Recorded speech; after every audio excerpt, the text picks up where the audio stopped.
Аллаху Акбар,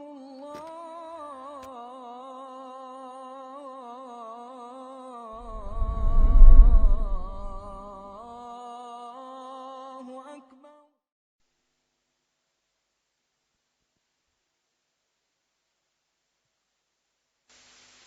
السلام عليكم ورحمة الله وبركاته. بسم الله الرحمن الرحيم. الحمد لله والصلاة والسلام على رسول الله وعلى آله وأصحابه ومن والاه وبعد.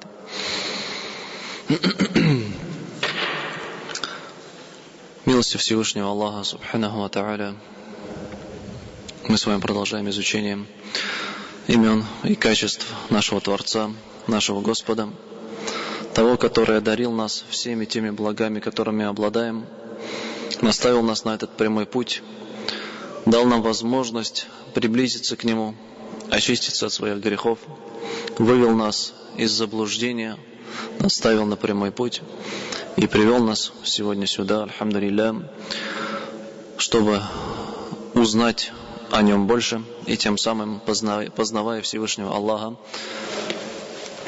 увеличить свою веру и свою богобоязненность.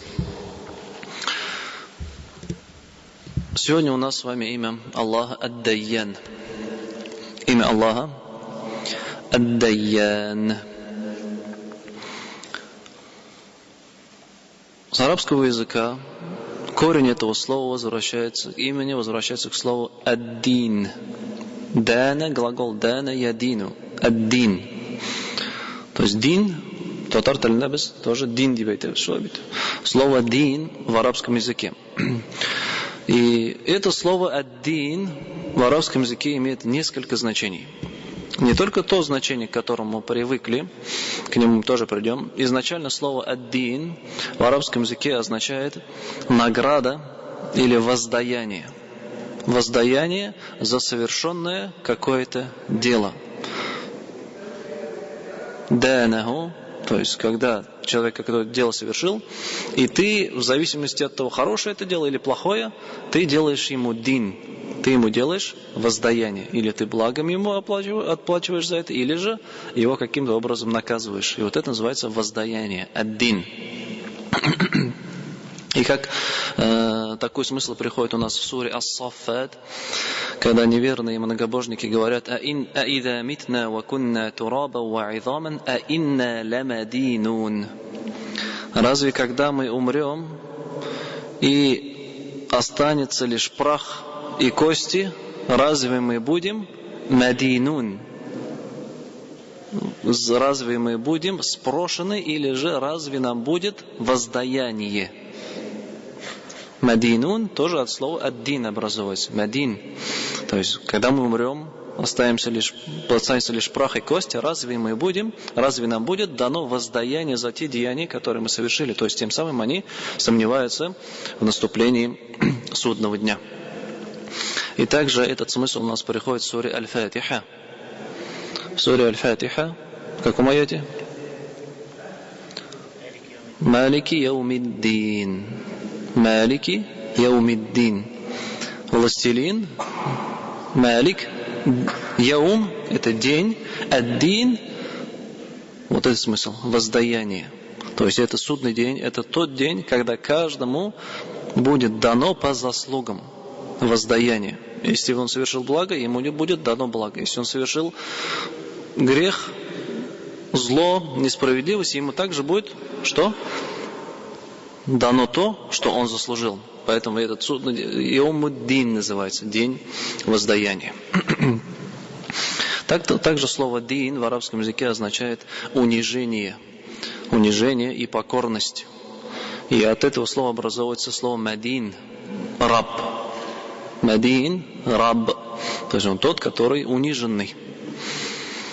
И также из этого слова ад-дин, его смысл это подчинение. Подчинение. И именно из смысла подчинения уже у нас появляется слово дин, религия. Да, если на русский язык перевести. Дин деп атаймыз бит, татарлар біз дин дейміз. Его смысл с арабского языка означает подчинение. Его смысл означает подчинение, буйсыну деген сөз. Дин деген сөз, ол буйсыну деген сөз. То есть мы на религии Всевышнего Аллаха, то есть мы подчиняемся Всевышнему Аллаху. Аллах динінде дейбіз, ислам динінде, яғни біз аңа буйсынабыз деген сөз бұл. Это имя у нас приходит в хадисе пророка, саллаллаху алейхи вассалям. В Коране это имя не приходит, это имя приходит в достоверном хадисе. И история этого хадиса у нас начинается с Джабира ибн Абдуллах. Великий сподвижник Джабир ибн Абдуллах, радиллаху анху, что он говорит: до меня дошла весть о мужчине, который слышал от пророка, саллаллаху алейхи вассалям, хадис. И я, для того, чтобы этот хадис от него услышать, купил животное, оседлал его и вышел в путь. Вышел в путь в Шам, в земли Шама. И я шел туда месяц. Смотрите, чтобы услышать один хадис, он купил верблюда, подготовился к пути и месяц шел к этому человеку, чтобы услышать хадис. Еще не факт, что он застанет этого человека там. Пока он месяц идет в пути, этот человек мог умереть уже, так ведь? Но вот оно стремление сподвижников, стремление великих людей к получению знания и хадисов пророка, саллаллаху алейхи вассалям. И когда, говорит, я дошел, то я узнал, что этот человек Абдуллах ибн Унайс. И придя к нему домой, я тому, кто у двери его сидит, то есть, как сказать, бауаб, ишикна ашуши кім была енді біздің? Ишикна ашуши кішіге, ашып яву первуши кішіге, консьерж, можно сказать, да? Я обратился к нему, сказал: скажи, что пришел Джабир. Скажи Абдуллах ибн Унайсу, что пришел Джабир. Он спросил: Джабир ибн Абдуллах? Джабир сын Абдуллах? Говорит: да. И тогда Абдуллах ибн Унайс вышел к нему, и он, говорит, меня обнял, и я его обнял. Что же тебя привело? И Джабир ибн Абдуллах говорит: до меня дошло известие, что ты знаешь хадис от пророка, саллаллаху алейхи вассалям, касательно воздаяния, возмездия, кисас. И я, говорит, побоялся, что умру, или ты умрешь, пока я его не услышу. И я, говорит, пришел сюда. И тогда, что он говорит? И тогда Абдуллах ибн Унайс говорит: я слышал, что пророк, саллаллаху алейхи вассалям, говорил: и люди в судный день воскреснут нагими, босыми и без имущества. Люди воскреснут нагими, то есть без обуви, нагими голыми, без одежды, босыми без обуви и без имущества. Ничего у них не будет. Ни денег, ни еды, ничего нету. То есть у них ничего не будет. И тогда к ним обратится голос, который услышит каждый, кто близок и кто далек. И этот голос скажет: «Ана аль-малик», я царь, «Ана ад-дайян», я ад-дайян. То есть Аллах Всевышний, субхану ва тааля, в судный день провозгласит: «Ана аль-малик», я царь, я властелин ваш, и «Ана ад-дайян». Он называет себя именем ад-дайян.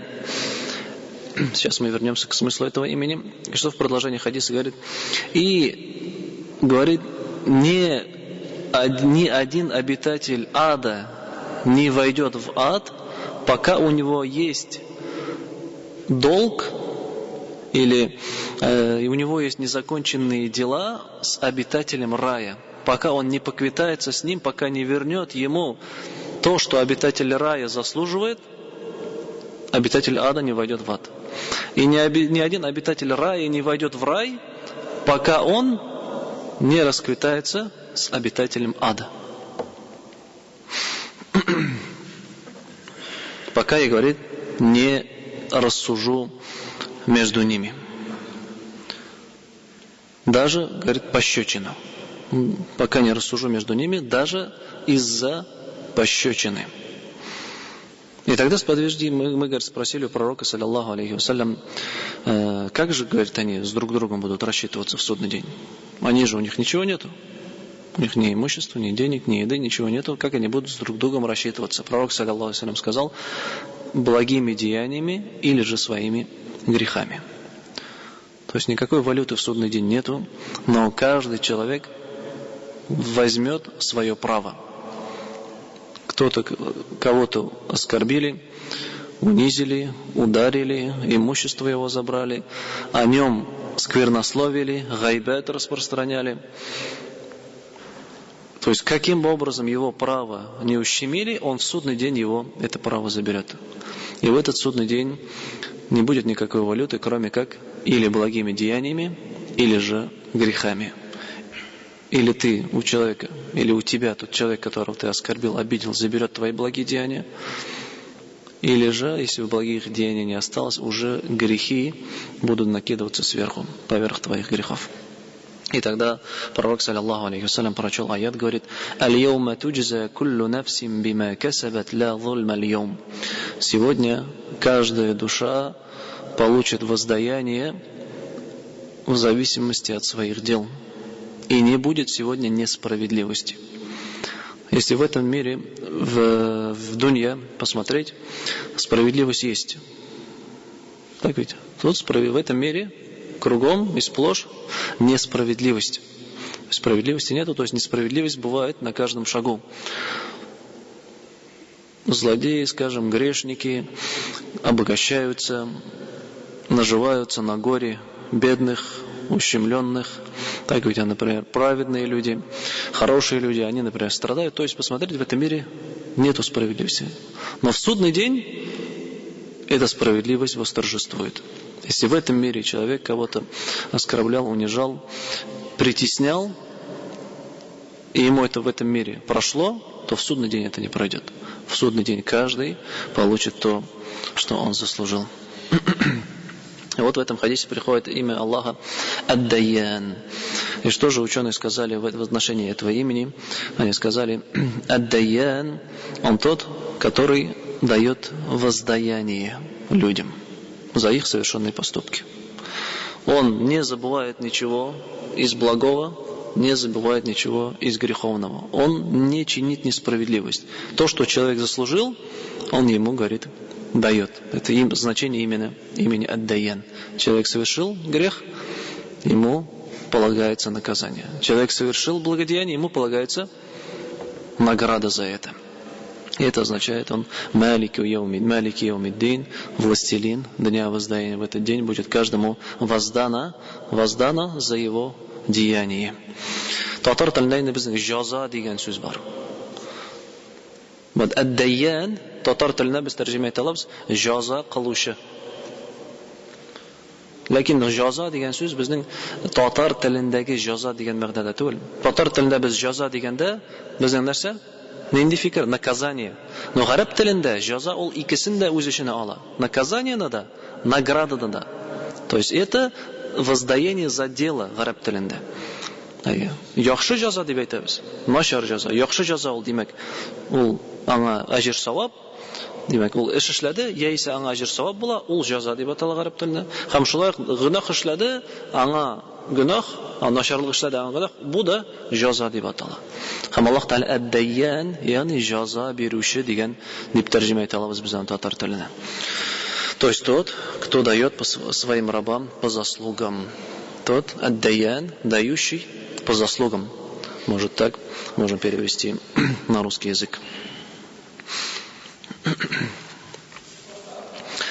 Знание этого имени, естественно, напоминает каждому верующему человеку, каждому мусульманину о том, что за все деяния, за все поступки, слова будет день, и каждый будет отвечать и получит по заслугам в этот день за свои совершенные деяния. Как мы уже прочитали в суре Гафир, в этот день каждая душа получит в зависимости от своего деяния. Ля зульма аль-йаум. И не будет в этот день несправедливости. Воистину Аллах быстр в вынесении решения. Также в суре Аль-Имран этот аят с нами тоже приходил. «Яума таджиду куллу нафсин ма амилят мин хайрин мухдара». В этот день каждая душа увидит благие деяния, которые она совершала. «Вама амилят мин суин тавадду лау анна байнаха ва байнаху абадан баида». А те же злодеяния, которые она совершила, человек совершил, он пожелает, чтобы между ним и его злодеяниями было огромное расстояние, то есть чтобы они к нему не относились. Но вот они перед ним, твои деяния, они недалеко, вот они перед тобой, твои поступки, которые ты делал в этом мире. وَيُحَذِّرُكُمُ اللَّهُ نَفْسَهُ. И Аллах предостерегает вас от своего наказания. وَاللَّهُ رَؤُوفٌ بِالْعِبَادِ. И Аллах милостив по отношению к своим рабам. В суре Аль-Анбия Аллах говорит: وَنَضَعُ الْمَوَازِينَ الْقِسْطَ لِيَوْمِ الْقِيَامَةِ. И в судный день мы установим весы справедливости. Справедливые весы. То есть нету никакого обвешивания. То, что человек совершил, вот, взвешивается все в судный день. Это значит, вот он означает Аллах ад-даян, то есть за совершенное деяние Аллах дает возмездие, воздаяние. فَلَا تُظْلَمُ نَفْسٌ شَيْئًا وَإِنْ كَانَ مِثْقَالَ حَبَّةٍ مِّنْ خَرْدَلٍ أَتَيْنَا بِهَا وَكَفَى بِنَا حَاسِبِينَ. И в этот день ни одна душа не будет притеснена, никому не будет причина несправедливости. Если это деяние размером с песчинку, с горошинку, мы его переведем в этот мир, в этот день. В этот день даже мельчайшее дело, оно благое или же плохое, оно будет в этот день видно, и оно будет на весах. И Аллах Субхану ва Тааля все это учитывает. И Аллах в другом аяте говорит: «Ан-Ниса инна Аллаха ла язлиму мithqala дharra». Аллах не причиняет несправедливость даже размером зернышка, с пылинку.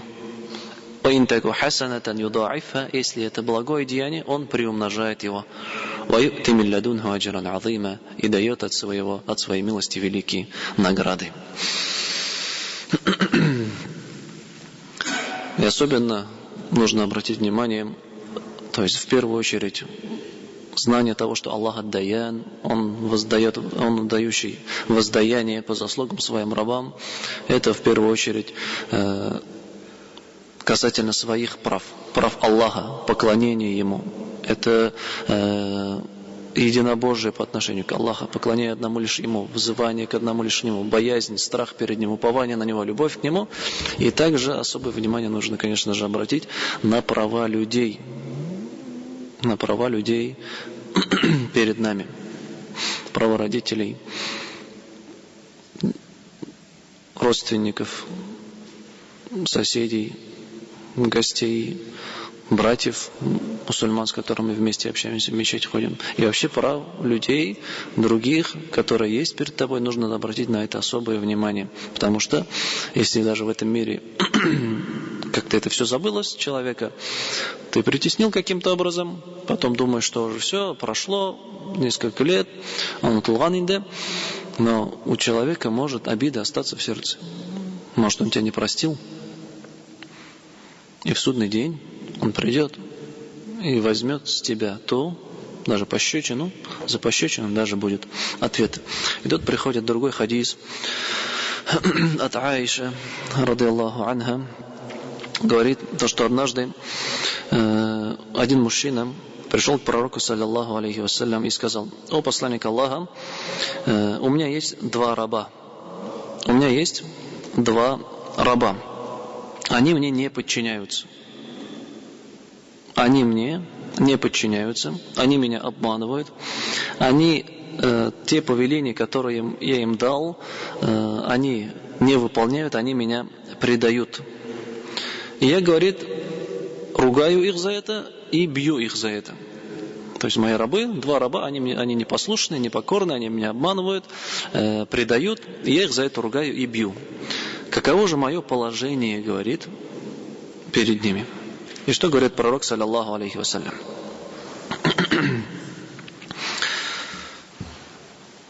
Если, говорит, твое наказание в их отношении равно, то есть равно их ослушанию, то нет на тебе ни греха, то есть и у них нет на тебя никакого права.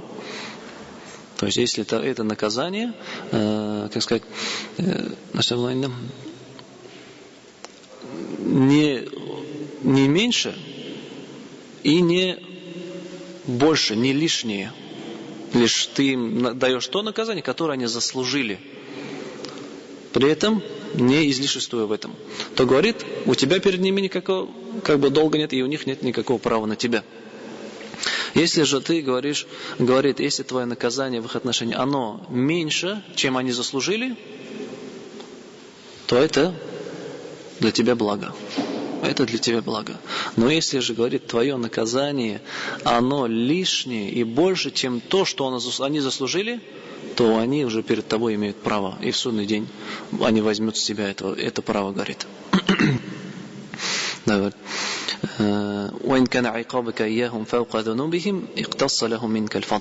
Если твое наказание, оно лишнее, чем то, что они заслужили, у них перед тобой есть право, говорит. И после слов этих мужчина услышал это и расплакался. После слов пророка, саллаллаху алейхи вассалям, мужчина услышал и расплакался. И тогда пророк, саллаллаху алейхи вассалям, говорит: разве ты не читал в книге Аллаха слова «Ванадау аль-мавазин аль-кист лиём аль-кияма»? И мы установим справедливые весы в судный день. «Фаля тузаляму нафсун шай'a». И ни одна душа не будет притеснена. И после этих слов мужчина что говорит? Клянусь Аллахом, говорит, у меня нет лучшего решения, кроме как освободить этих рабов. То есть я не хочу из-за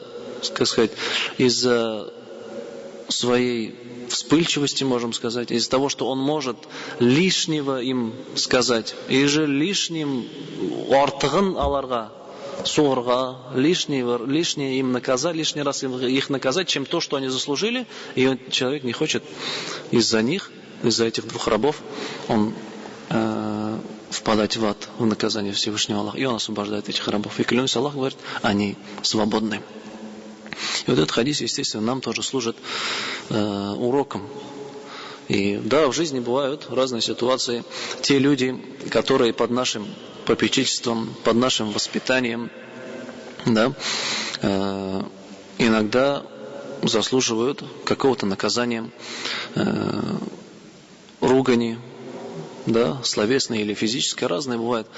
Но если это наказание, оно превышает то, что они заслужили, если, например, за мелкую какую-то проделку человек уже кулаком начинает воспитывать, то тут что получается? Человек уже притесняет того, кто перед тобой. Супругу, скажем, свою, или же детей, или еще кого, или тех людей, которые на него работают. Там какая-то, например, они на работе какой-то изъян сделали, а он им поверх, можно за этот изъян их наказать, а он их лишнее, он еще что-то вспоминает, еще, может там на личные какие-то качества перейти, и начинает человека ругать, и уже лишнее. И вот то, что он уже лишнего им наказал, наговорил, за это у него будет спрос уже в судный день.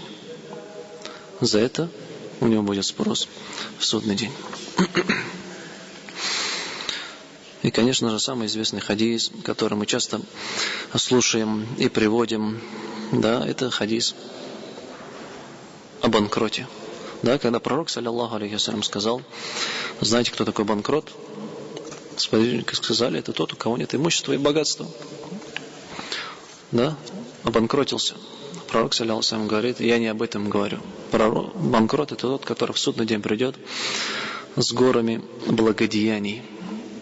Он совершал молитву, намаз, он постился, но он ударил этого, поругал другого, сплетничал о третьем, и каждый из них, кому он причинил несправедливость, приходит к нему и забирает у него те благие деяния, которые он совершил.